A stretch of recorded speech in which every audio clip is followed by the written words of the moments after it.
Le jour du bombardement, le 26 mai, quand les sirènes sonnent au-dessus de la ville, finalement, pour vous, il n'y a aucune crainte? Non, pour nous, c'est ordinaire, quoi. La sirène, on l'entend comme on l'entend les mercredis, là.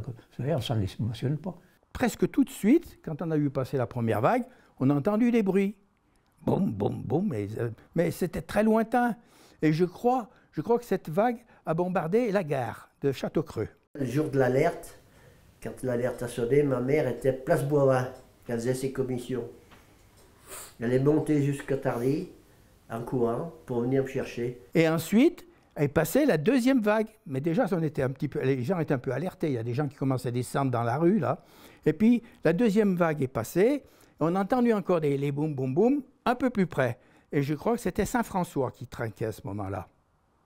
Et puis après, quand la troisième vague est arrivée, il y a un adulte qui a crié « Cette fois, c'est pour nous, hein !» Comme j'étais dans la classe du directeur, toutes les classes inférieures descendaient les premières, ils se mettaient au fond des caves. Et nous, la dernière classe, on se mettait vers le perron, presque à côté des maîtres. Parce que les maîtres, ils discutaient entre eux, comme d'habitude, ils faisaient un groupe et puis ils discutaient entre eux. Alors nous, on était à combien? Peut-être comme d'ici à, je sais pas, 10 mètres, 20 mètres. Et quand la bombe est tombée, elle est tombée carrément sur le groupe des instituteurs. Et nous, on était à côté. C'est pour ça que dans d'autres classes, il y a eu beaucoup de morts. Ça va tellement vite. Alors tout s'écroule, et vous êtes dessous.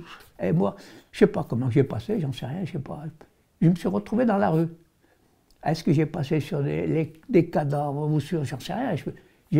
La folie, vous savez, on part.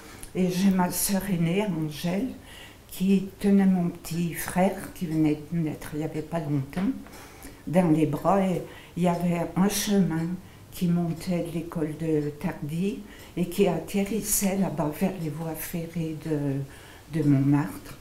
Et ben, elle a été ensevelie un peu, mais qu'un petit peu, quoi. Alors elle avait pris le petit frère dessous pour protéger quand elle a vu cette masse de terre, quoi, la recouvrir.